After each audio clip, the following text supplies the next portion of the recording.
sejahtera saudara dan saudari sekalian. Bertemu kita bersama dalam Joe Biksuman hari ini. Saya ingin mengajar kamu melalui video ini berkaitan dengan kejadian 4 musim. Baik, kejadian 4 musim ini merupakan satu topik yang penting dan kerap kali ditanya dalam peperiksaan. Sebab itu saya memilih topik ini untuk mengajar kepada anda. Baik, saya ingin memperkenalkan konsep kejadian 4 musim itu dulu. Ini adalah konsep kejadian 4 musim. Baik, sebelum saya masuk konsep ni, saya ingin memperkenalkan beberapa konsep-konsep yang awal, iaitu garisan dan kecondongan bumi, diikuti dengan peredaran bumi, seterusnya konsep equinox dan solstice, dan akhir sekali saya akan bawa ke kejadian 4 musim. Tujuan saya buat peringkat ini supaya sampai ke peringkat sini, tuan-tuan dan puan-puan mudah memahami konsep kejadian 4 musim ini. Baik, saya mulakan dengan konsep garisan dan kecondongan bumi di sini Baik, kita ambil satu anggaran bumi. Dia merangkumi 5 garisan utama.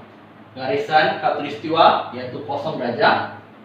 Garisan sartan iaitu 22 darjah setengah utara.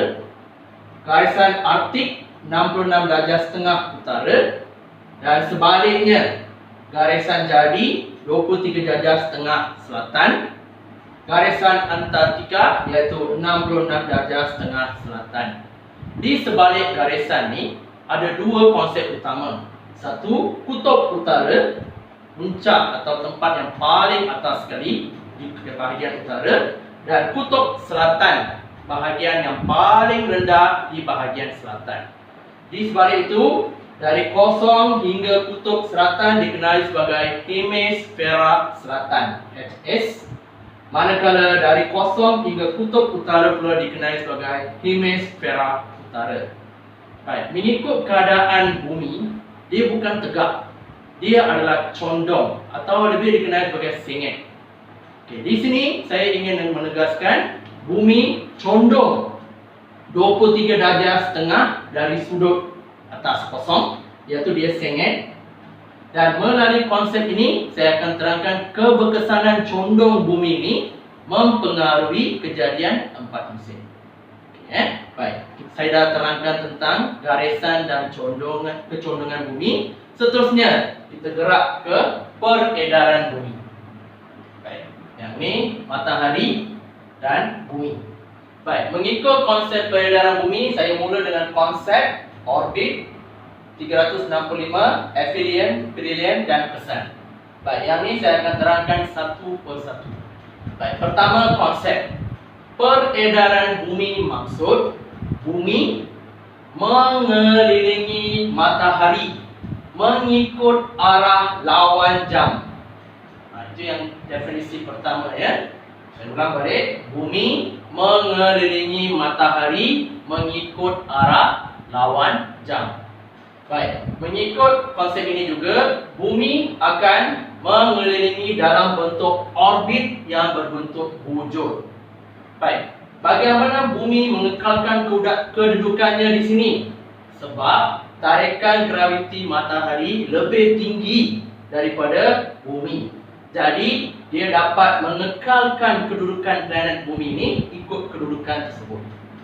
Okay. Baik, mengikut konsep peredaran bumi, bumi melengkapkan satu pusingan peredaran mengambil masa 365 1/4 hari, atau lebih mudah dikenali sebagai 1 tahun. Baik, semasa peredaran bumi ini berlaku, wujud 2 keadaan, aphelion dan perihelion. Okay. Aphelion bermaksud kedudukan bumi sangat jauh atau paling jauh daripada matahari. Okay. Manakala perihelion maksud kedudukan bumi paling dekat dengan matahari. Baik, melalui konsep ni saya pindahkan ke sini. Baik, yang ni ialah aphelion, iaitu kedudukan yang paling jauh, 152 juta kilometer. Manakala yang ni pula keadaan perihelion yang bermaksud bumi paling dekat dengan matahari, iaitu 147 juta kilometer. Baik, mengikut konsep peredaran bumi ini wujud dua kesan. Satu, kejadian 4 musim, dan kedua, kejadian gerhana matahari dan bulan. Baik, hari ini saya ingin menekankan konsep kejadian 4 musim dulu. Baik, sebelum kita masuk kejadian 4 musim, saya ingin memperkenalkan konsep equinox dan solstice. Baik, dua keadaan ini sangat penting dan perlu faham supaya semasa saya terangkan tentang kejadian 4 musim anda akan lebih faham.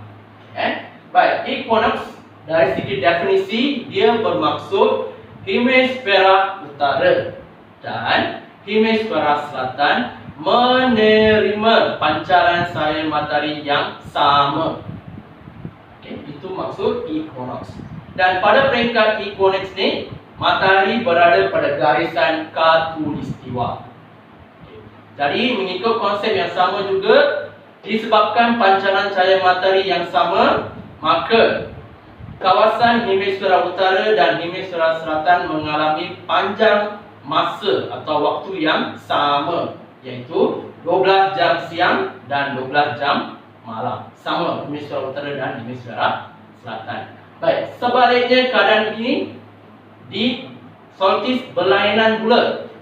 Maksud solstice pula ialah hemisfera utara dan hemisfera selatan menerima pancaran cahaya matahari yang berbeza. Saya jelaskan berbeza. Dalam konteks ni, matahari berada pada garisan sartan atau garisan jali. Ayat salah satu Dan disebabkan pancaran cahaya matahari yang berbeza, masa di kedua-dua kawasan itu pun berbeza. Contoh, hemisfera utara mengalami 16 jam malam, 8 jam siang. Contohlah siang. Itu contoh. Baik, ini keadaan equinox dan solstice. Saya harap anda sudah faham tentang konsep ini. Baik, sekarang kita masuk ke kejadian 4 musim. Baik, mengikut konsep kejadian 4 musim ni, sekiranya nak ingin faham secara detail, kena faham konsep bila berlaku, garisan yang terlibat, keadaan yang wujud, musim dan masa. Ini adalah 5 perkara yang utama kita perlu tekankan dalam kejadian 4 musim ni. Baik, kita mula dengan bila. Bila perkara-perkara ini berlaku? Biasanya saya nampak beberapa pelajar mungkin terlupa atau tak dapat ingat bila yang berlaku. Bila berlaku ni kejadian-kejadian ni. Baik, biasa kita tengok jam 12, 3, 6, 9. Just terbalikkan jam tersebut 12 dan jam akan pusing ikut arah jam 12, 9, 6, 3. Itu konsep dia. 12 maksud Disember, 9 maksud September, 6 maksud Jun dan 3 bermaksud March. Itu bulan. Dari segi tarikh, kita biasa nampak tarikh 3 saja. 21, 22, 23. Macam mana nak kenal pasti? Ingat zigzag. Zigzag. Maksud 21, 21, 22, 23. Itu tarikh dia. Iaitu 21 Mac, 21 Jun, 22 Disember dan 23 September. Itu konsep bila. Baik, kedua, garisan-garisan yang terlibat.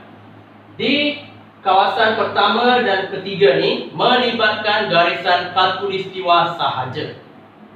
Sebab pancaran cahaya matahari yang sama.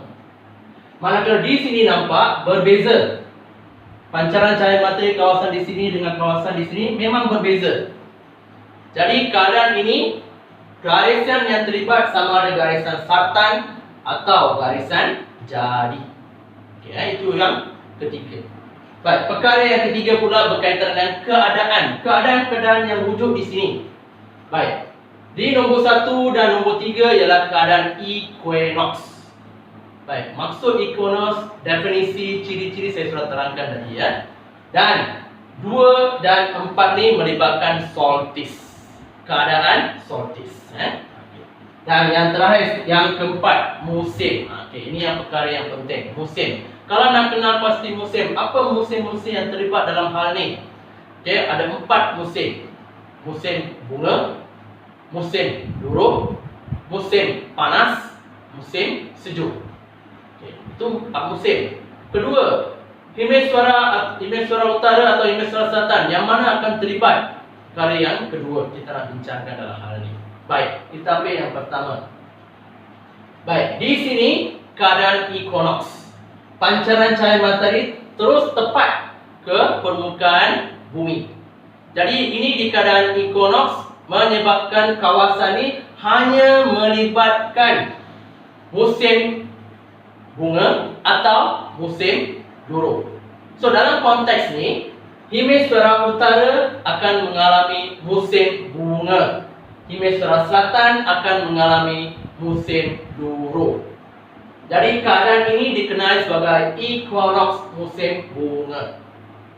Baik, di sini pula disebabkan pancaran cahaya matahari kena garisan sartan, jadi hemisfera utara akan jadi panas.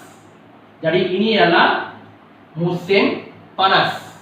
Kawasan ini pula, selatan pula, hemisfera selatan jauh daripada matahari. Jadi kawasan ini terlindung daripada pancaran cahaya matahari. Ini dikenali sebagai musim sejuk. Jadi keadaan ini dikenali sebagai solstice, musim panas. Kita namakan ini berdasarkan hemisfera utara. Keadaan ini akan berubah di sini pula. Keadaan yang ketiga, keadaan equinox, kerana pancaran cahaya matahari tegak kena terus kepada permukaan bumi. Jadi di kawasan sini, hemisfera utara mengalami musim luruh, hemisfera selatan mengalami musim bunga. Dan ini dikenali sebagai equinox, musim luruh. Baik, keadaan ini akan berubah di sana pula pada 22 Disember. Pada peringkat ni, matahari berdepan dengan permukaan hemisfera selatan atau garisan jari. Jadi hemisfera selatan akan jadi panas, dikenali sebagai musim panas. Manakala hemisfera utara jauh daripada pancaran cahaya matahari, menyebabkan dia mengalami musim sejuk. Jadi keadaan ini dikenali sebagai solstice, musim sejuk. Baik, kenapa keadaan-keadaan ini wujud? Baik, contoh saya ambil. Kenapa di sini dikenali sebagai equinox, musim bunga, bukan musim luruh? Di sini pula equinox, musim luruh, bukan musim bunga. Kenapa keadaan ini berlaku? Bukan sebaliknya. Baik, konteks saya nak terangkan tentang konsep musim bunga. Kalau kita nampak di sini, kita ambil saya ambil contoh sini Hemisfera utara mengalami musim bunga. Musim bunga bermaksud peralihan daripada musim sejuk ke musim panas. Saya ulang balik, peralihan daripada musim sejuk ke musim panas. Baik, pada keadaan ini disebabkan di kawasan ini menerima pancaran cahaya matahari yang sedikit, lama kelamaan dia akan bertambah, meningkat. Cahaya matahari mula meningkat. Jadi cahaya matahari mula meningkat, ada dua keistimewaan di sana. Pertama, tumbuhan-tumbuhan mula tumbuh, mula berkembang, atau tumbuh-tumbuhan yang baru mula wujud. Itu yang pertama. Yang kedua, tumbuh-tumbuhan yang baru wujud ni akan mula berbunga sebab cahaya matahari mula bertambah. Dan seterusnya, bukan situ. Daripada sejuk, dia mengubah ke kawasan panas, menunjukkan kawasan-kawasan yang ada salji mula bercair menjadi air. Contoh dia jadi air sungai. Dari kawasan hemisfera utara ni, dari sejuk dia tukar jadi panas, maka di sini hemisfera utara dikenal sebagai equinox, musim bunga. Baik, keadaan ini akan berubah pada musim luruh pula. Musim luruh bermaksud musim panas, keadaan peralihan atau pertukaran musim panas kepada musim sejuk. Saya ulang musim panas kepada musim sejuk.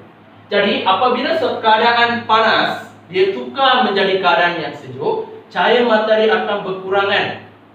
Jadi tumbuhan akan mula dituai serta daunnya mula gugur. Tumbuh-tumbuhan yang ada unsur luruh ni akan mula menggugurkan daun. Manakala kawasan-kawasan seperti sungai, tempat-tempat berair ni akan mula bersalji. Itu dikenal sebagai musim luruh. Itu alasan dia. Kenapa Hemisfera Utara dikenal sebagai musim bunga, Hemisfera Selatan dikenal sebagai musim luruh. Dan perkara ni akan berubah di sini. Okey, itu konsep dia. Baik, dan yang terakhir sekali berkaitan dengan masa. Baik, disebabkan keadaan nombor 1 dengan nombor 3 ni, keadaan equinox, pancaran cahaya matahari adalah sama. Jadi, waktu pun adalah sama. Sama ada di Hemisfera Utara ke atau di Hemisfera Selatan ke, sama saja. 12 jam siang, 12 jam malam, sama. Tapi yang berbeza, keadaan solstice. Di sini bermaksud disebabkan Hemisfera Utara menghadap cahaya matahari, di sini cahaya matahari sangat banyak. Jadi Hemisfera Utara mengalami 16 jam malam, 8 jam siang. Lepas tu di kutub utara pula dia mengalami 24 jam siang. Itu perbezaan waktu dia. Dan seterusnya di Hemisfera Selatan pula dia mengalami 16 jam malam, 8 jam siang. Dan di kutub selatan mengalami 24 jam malam. Keadaan ni akan berubah di sini. Disebabkan Hemisfera Selatan mengalami pancaran cahaya matahari yang banyak, Hemisfera Selatan mengalami 16 jam siang, 8 jam malam. Manakala kutub selatan mengalami 24 jam siang.